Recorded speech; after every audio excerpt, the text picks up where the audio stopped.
Slavery. I have endeavored thus far to show you some of the results produced by enslaving the human mind. I now call your attention to another terrible phase of this subject, the enslavement of the body. Slavery is a very ancient institution, yes, about as ancient as robbery, theft, and murder, and is based upon them all. Springing from the same fountain that a man is not the owner of his soul is the doctrine that he is not the owner of his body. The two are always found together, supported by precisely the same arguments, and attended by the same infamous acts of cruelty. From the earliest times, slavery has existed in all countries and among all people until recently. Pufendorf said that slavery was originally established by contract. Voltaire replied, "Show me the original contract, and if it is signed by the party that was to be a slave, I'll believe you."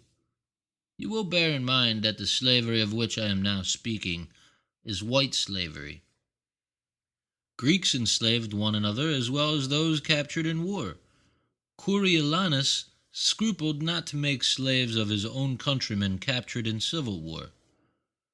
Julius Caesar sold to the highest bidder at one time 53,000 prisoners of war, all of whom were white. Hannibal exposed to sale 30,000 captives at one time, all of whom were Roman citizens. In Rome, men were sold into bondage in order to pay their debts.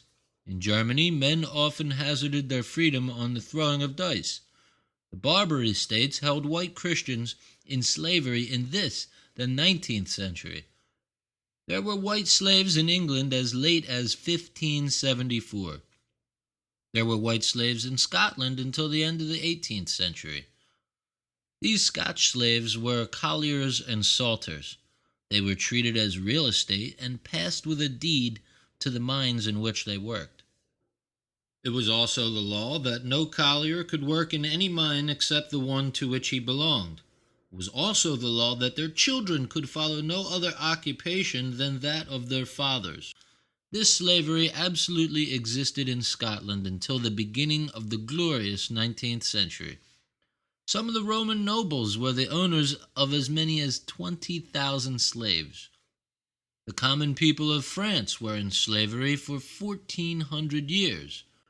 They were transferred with land, and women were often seen assisting cattle to pull the plow, and yet people have the impudence to say that black slavery is right because the blacks have always been slaves in their own country. I answer, so have the whites until very recently.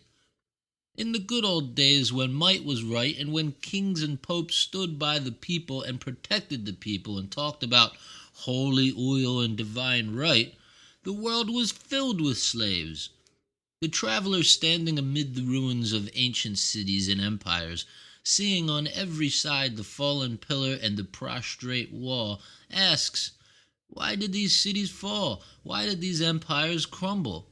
And the ghost of the past, the wisdom of ages, answers, "These temples, these palaces, these cities, the ruins of which you stand upon, were built by tyranny and injustice. The hands that built them were unpaid.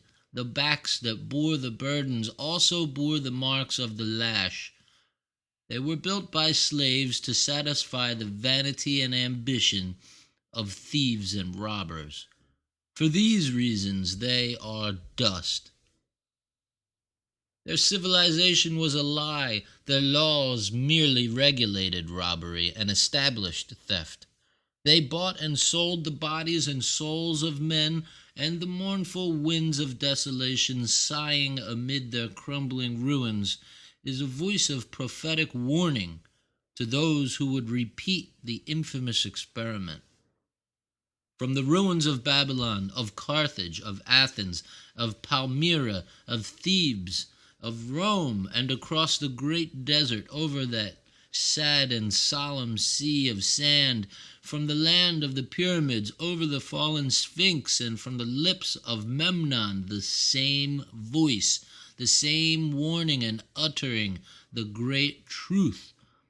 that no nation founded upon slavery, either of body or mind, can stand. And yet today, there are thousands upon thousands endeavoring to build the temples and cities and to administer our government upon the old plan. They are makers of brick without straw. They are bowing themselves beneath hods of untempered mortar. They are the babbling builders of another Babel, a Babel of mud upon a foundation of sand. Notwithstanding the experience of antiquity as to the terrible effects of slavery, bondage was the rule and liberty the exception, during the Middle Ages not only, but for ages afterward. The same causes that led to the liberation of the mind also liberated the body. Free the mind, allow men to write and publish and read, and one by one the shackles will drop, broken in the dust. This truth was always known, and for that reason slaves have never been allowed to read. It has always been a crime to teach a slave. The intelligent prefer death to slavery. Education is the most radical abolitionist in the world. To teach the alphabet is to inaugurate revolution. To build a schoolhouse is to construct a fort. Every library is an arsenal, and every truth is a monitor, ironclad and steel-plated.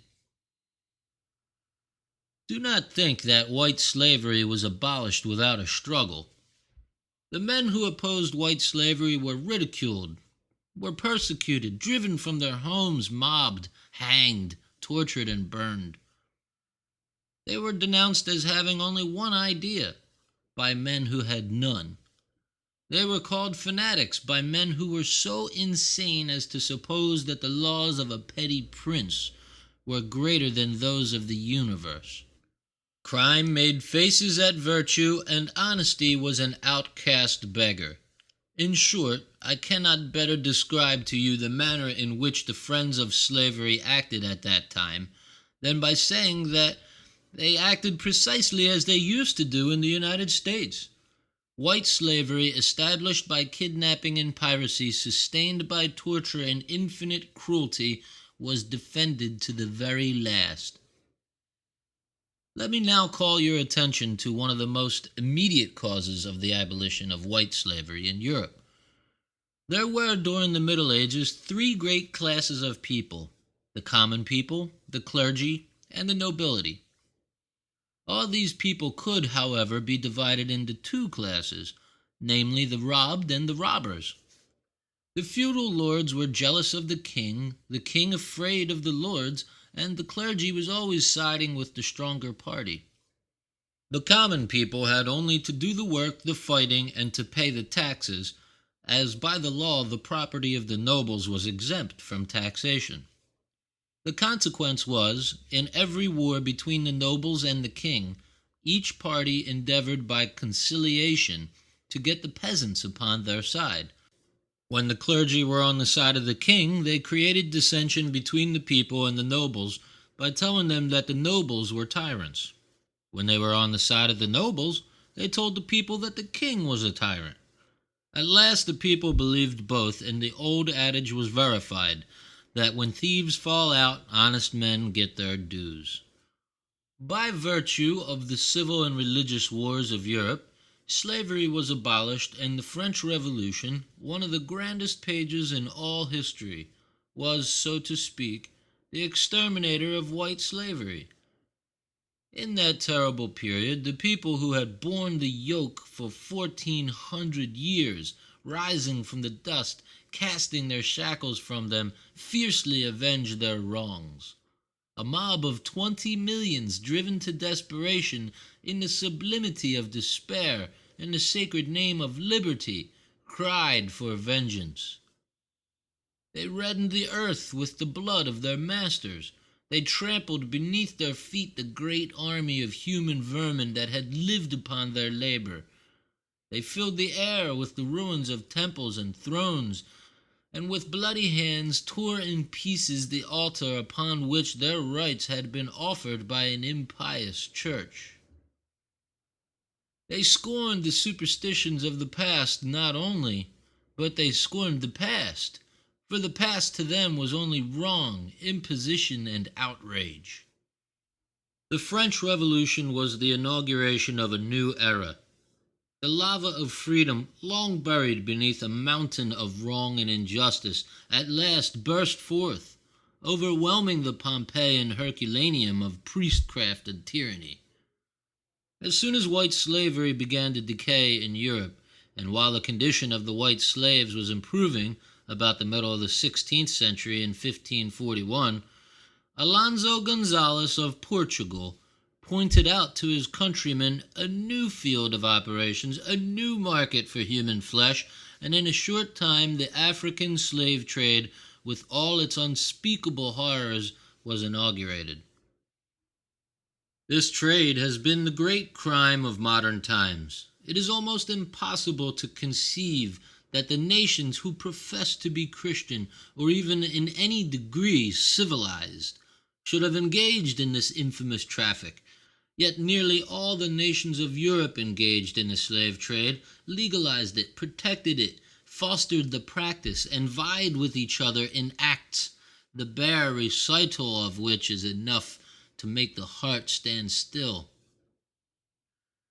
It has been calculated that for years at least 400,000 Africans were either killed or enslaved annually. They crammed their ships so full of these unfortunate wretches that, as a general thing, about 10% died of suffocation on the voyage. They were treated like wild beasts. In times of danger, they were thrown into the sea. Remember that this horrible traffic commenced in the middle of the 16th century, was carried on by nations pretending to be Christian civilization, and when do you think it was abolished by some of the principal countries? In England, Wilberforce and Clarkson dedicated their lives to the abolition of the slave trade. They were hated and despised. They persevered for 20 years, and it was not until the 25th of March, 1808, that England pronounced the infamous traffic in human flesh illegal, and the rejoicing in England was redoubled on receiving the news that the United States had done the same thing. After a time, those engaged in the slave trade were declared pirates. On the 28th day of August, 1833, England abolished slavery throughout the British colonies, thus giving liberty to nearly 1 million slaves. The United States was then the greatest slave-holding power in the civilized world. We are all acquainted with the history of slavery in this country. We know that it corrupted our people. It has drenched our land in fraternal blood. It has clad our country in mourning for the loss of 300,000 of her bravest sons, that it carried us back to the darkest ages of the world, that it led us to the very brink of destruction, forced us to the shattered gates of eternal ruin, death, and annihilation. But liberty, rising above party prejudice, freedom, lifting itself above all other considerations, as some tall cliff that lifts its awful form, swells from the vale and midway leaves the storm, though round its breast the rolling clouds are spread, eternal sunshine settles on its head. And on the first day of January, 1863, the grandest new year that ever dawned upon this continent, in accordance with the will of the heroic North, by the sublime act of one whose name will be sacred through all the coming years, the justice so long delayed was accomplished, and 4 millions of slaves became chainless.